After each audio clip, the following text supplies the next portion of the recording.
Today I'm going to show you guys a few crochet hacks and tips that I wish I knew as a beginner crocheter. Number 1, make sure that you get an ergonomic crochet hook. These regular metal hooks are absolutely fine if you're starting out to crochet. You'll see it is literally just the metal, there's nothing added on. These are great, I have nothing against them, but when you're starting to crochet for longer periods of time, this is not what you want to use, because speaking from a first-hand experience, I used these for years and I ended up getting a repetitive strain injury in my right wrist. So if you want to avoid that, there is a few different kinds of hooks that you can use. These are standard ergonomic crochet hooks. You'll see there's a silicone holder, which they didn't have in the previous hooks.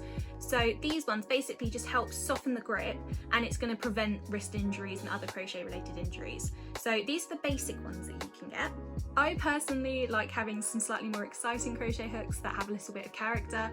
These balls are actually silicone as well, which makes these hooks ergonomic just like the other ones, but just a little bit funky with some really exciting characters on top. I have a small collection of these. You don't have to go quite as crazy as I do with my crocheting, but I think that they're fun to have, so that's an alternative to ergonomic. Another alternative to your crochet hook is one that has a clay base. So I've got little 3D strawberries. This is an amazing hook, but I would recommend silicone just because it's a little bit more squishy material wise, which I think is nicer on your hands whilst you crochet. My second crochet hack that I recommend is use stitch markers. Stitch markers can come in loads of different forms. I use these really generic ones. You can literally buy a pack with more than 100 for like a couple pounds on Amazon, and that's where I get mine, but they are great for so many different reasons. My first reason is they're really good for marking out specific points in a pattern. With this square, the corners aren't as clear, so I just thought it'd be really useful just to put a stitch marker in each of the corners, just so I know that I don't end up messing it up when I'm attaching my squares later. Second of all, if you've run out of yarn or you're in the middle of a project and you want to put it down, don't just put it down, because I guarantee when you pick it up you're going to end up unraveling a bunch of stitches.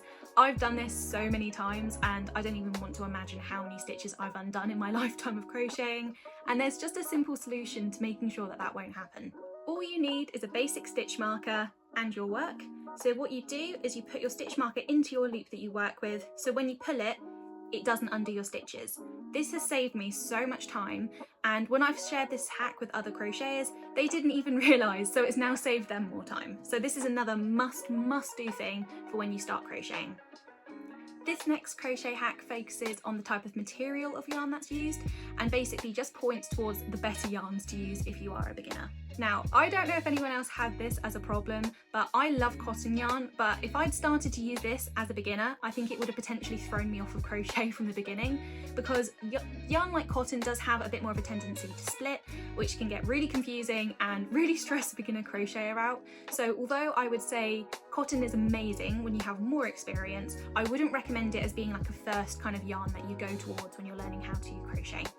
An alternative to cotton which I recommend for beginners is acrylic. You can get acrylic yarn in so many places. It's the one that you're going to find the most of, but it's such a beginner friendly crochet kind of yarn. So yeah, I'd always recommend using this. If you want to try different materials, do it, but do it when you have a little bit more experience. Because the worst thing is if you start to lose your motivation with crochet because you're starting to use a really difficult material when you're not ready to. My final crochet hack is about colour changing yarn. So I didn't discover colour changing yarn until at least a few years into my crochet journey, and it is the perfect solution for doing an easy project that looks complicated. So if you're like me and you absolutely hate weaving in loose ends, which I think is the majority of crocheters, like I won't speak for everyone, but I can't imagine anyone who enjoys it. So you want to have colours throughout your project and you want to have colours changing, but you don't want to worry about all of the loose ends. This is your perfect solution. Colour changing yarn is available in so many different places, whether it's in Hobbycraft, whether you buy it from Amazon. I got this myself from Amazon and I absolutely adore this yarn. So I'd always recommend doing colour changing yarn if you want something, I think I call it simple complexity. So it looks like a really complex project, but you really didn't have to do much effort for it to look that exciting and that out there. And I get a lot of compliments when I use colour changing yarn, so I definitely recommend using it.